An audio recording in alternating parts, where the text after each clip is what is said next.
नमस्कार। प्रस्तुत है आज का चिंतन। गीता में भगवान ने विभूति योग का वर्णन करते हुए बताया है कि जहाँ कहीं विशेषताएं परिलक्षित होती हैं वहाँ मेरा विशेष अंश देखा समझा जाना चाहिए। सर्वसाधारण को जो विशेषताएं विभूतियां नहीं मिली हैं वे यदि कुछ ही लोगों को मिलती हैं तो यही माना जाएगा कि वे विशुद्ध अमानत हैं और परमात्मा ने उन्हें अपने परम प्रिय उद्यान को सुरम्य सुविकसित बनाने के लिए ही दिया है। जहाँ विभूतियाँ संग्रहित हैं वहाँ युग की पुकार पहुँचाई जा रही है कि उन विभूतियों के अधिकाधिक मात्रा में लोक मंगल के लिए समर्पित करने का ठीक यही समय है। कहना न होगा कि भावनात्मक नवनिर्माण से बढ़कर और कोई श्रेष्ठ सत्प्रयोजन हो ही नहीं सकता। आज के आपत्ति काल में तो भावनात्मक नवनिर्माण को ही प्रमुखता मिलनी चाहिए। विभूतियाँ जहाँ भी हैं, जिनके पास भी हैं, उसे अनुभव करना चाहिए कि भगवान की कुछ अतिरिक्त कलाएं, अतिरिक्त अनुकंपाएं उसे उपलब्ध हैं। उसमें उसे अपना सौभाग्य और भगवान का विशेष अनुग्रह मानना चाहिए। जो सर्वसाधारण को नहीं मिला वह उन्हें विशेष अमानत और विशेष अनुग्रह के रूप में मिला है।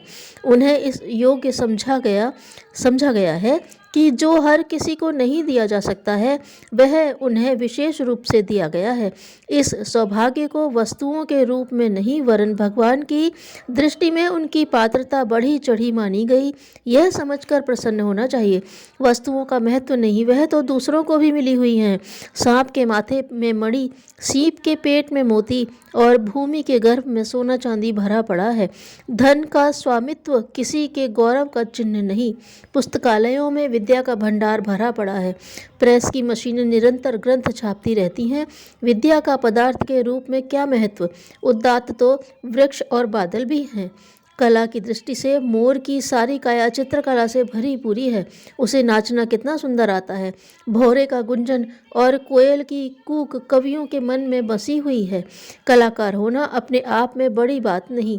किसी व्यक्ति को इनमें से कुछ विभूतियां मिल गई तो वह अपनी संपन्नता का गर्व तो कर सकता है और उनका सदुपयोग का लाभ भी ले सकता है, पर यदि गहराई में प्रवेश करें तो इस वस्तु संग्रह से भी बड़ा सौभाग्य उसे इस बात का प्रतीत होगा कि उसे ही भगवान ने इन विभूतियों का पात्र चुना है।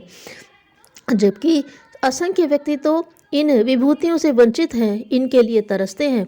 यह भूल नहीं करनी चाहिए कि यह सुविधाएं अनायास ही मिल गई और मैं उनका चाहे जैसा उपयोग कर सकता हूँ, वरन यह सोचना चाहिए कि यह जो कुछ मिला है उसी तरह है जैसे किसी खजांची को धनराशि या सेनाध्यक्ष को शस्त्र भंडार मिलता है। वह उनके निजी उपयोग के लिए नहीं होता।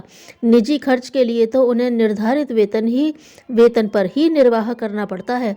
वह धन या शस्त्र तो सरकारी प्रयोजन के लिए अमानत के रूप में रखे होते हैं। खजांची तथा सेनाध्यक्ष को अपना सौभाग्य इतना ही मानना चाहिए कि जो विभूतियाँ हर किसी को नहीं सौंपी जाती वे उसे सौंपी गई और प्रामाणिक एवं विश्वस्त समझा गया। दूसरे लोगों की तुलना में वह अपनी संपन्नता पर गर्व कर सकता है और अपने जी में संतोष अनुभव कर सकता है, पर उसे यह नहीं समझ लेना चाहिए कि यह विशेष विभूतियाँ मुझे व्यक्तिगत रूप से सुखोपभोग के लिए, संग्रह संचय करने के लिए अथवा उनमें लीन अपने छोटे परिवार तक सीमित रहने के लिए मिली है। यदि ऐसा किया गया तो मान लिया गया तो समझना चाहिए कि यह संपन्नता अभावग्रस्त स्थिति में रहने से भी अधिक महंगी पड़ेगी। जिन्हें संपदाएं मिलती हैं उनके सौभाग्य के साथ दुर्भाग्य भी जुड़ा रहता है। संपत्ति अपने साथ एक मद लाती है, इसलिए उसे वारुणी की मदिरा की उपमा दी गई है। नशा पीकर मनुष्य उन्मत्त हो जाता है, होश आवाज भूल जाता है, क्या करना क्या नहीं करना यह स्मरण नहीं रहता और बेढंगी चाल चलने लगता है। ठीक यही हालत उन लोगों की होती है जो ईश्वर के अनुग्रह का कारण समझ नहीं पाते और उनके साथ जुड़े हुए उत्तरदायित्व की ओर ध्यान नहीं देते। उन्हें लगता है कि जो कुछ हमें मिला है वह अपनी निजी विलासिता की वृद्धि के लिए है। यदि ऐसा होता तो ईश्वर किसी को देने किसी को न देने का पक्षपात न करता। उसे सब पुत्र समान रूप से प्रिय हैं। जो देना होता सबको समान रूप से देता, पर यदि किसी को उसने अतिरिक्त दिया है तो उसका कारण न तो पक्षपात है न अंधेर। ईश्वर की सृष्टि में हर काम बहुत व्यवस्था पूर्वक होता है।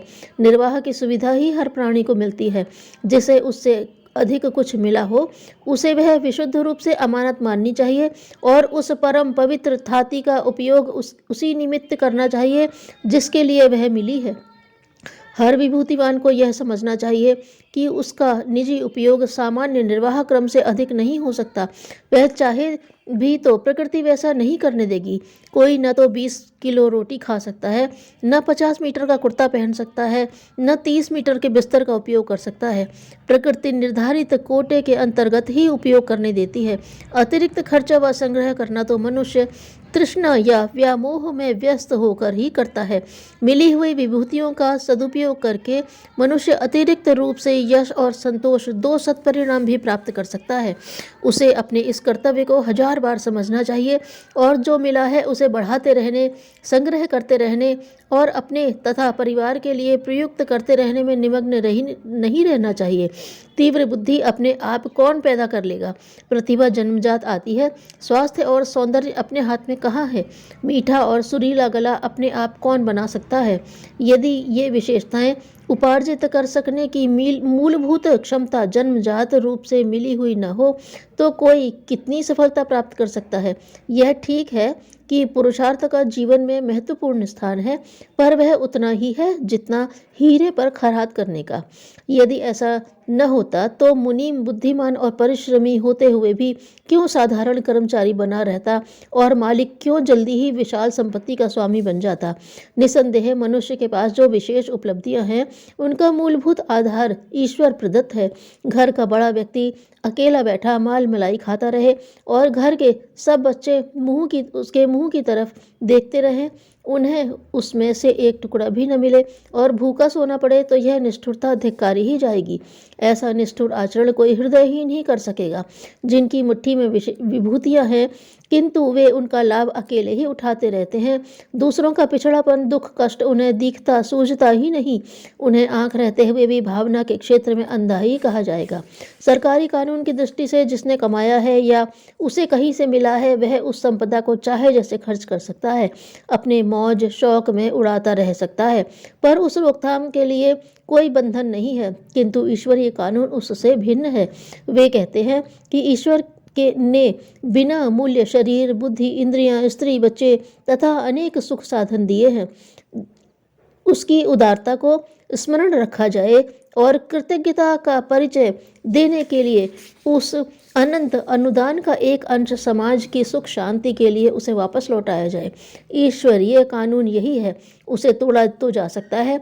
सरकारी कानून तोड़ने में भी लोग कहाँ चूकते हैं, पर ध्यान रखा जाए राज्य दंड से बचा जा सकता है, पर ईश्वर के दरबार में न तो चालाकी चल सकती है और न गलती छिप सकती है। उसकी शासन व्यवस्था में जहाँ असीम प्यार और अनुदान की गुंजाइश है वहाँ अत्यंत कठोर और निर्दय दंड का भी विधान है। ईश्वर केवल उदार और दयालु ही नहीं है, वह अत्यंत क्रूर, कठोर और निर्दय भी है। उसका प्यार सहृदयता के साथ जुड़ा हुआ है, पर जो निर्लज्ज निष्ठुरता की रीति नीति अपनाए हुए हैं उन्हें याद रखना चाहिए कि पूजा पत्री की छुटपुट टंट घंट ईश्वर को बहकाने के लिए काफ़ी नहीं। उसे बहकाया नहीं, संतुष्ट किया जाना चाहिए।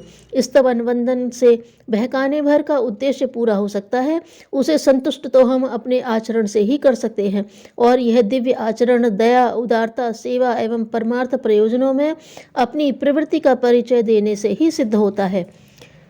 विनाश या विकास इन्हीं विभूतियों के दुरुपयोग सदुपयोग पर निर्भर है। अच्छा हो विवेक और न्याय की पुकार से द्रवित होकर अपना रुख बदल दें, अन्यथा परिवर्तन तो होना ही है। इन विभूतियों को लगना तो सृजन में ही है। वह बलात् न किया जाए, आत्मा की पुकार ही उसे समय रहते संपन्न कर दे, यही उचित है। इस औचित्य के लिए हमें निष्ठुरता को उदारता में बदलने का प्रयत्न करना चाहिए। युग परिवर्तन का केंद्र विभूतियों का परिवर्तन है। विभूतियों पर समाज आश्रित है। विभूतियां बदलेंगी तो समाज अवश्य बदलेगा। धन्यवाद।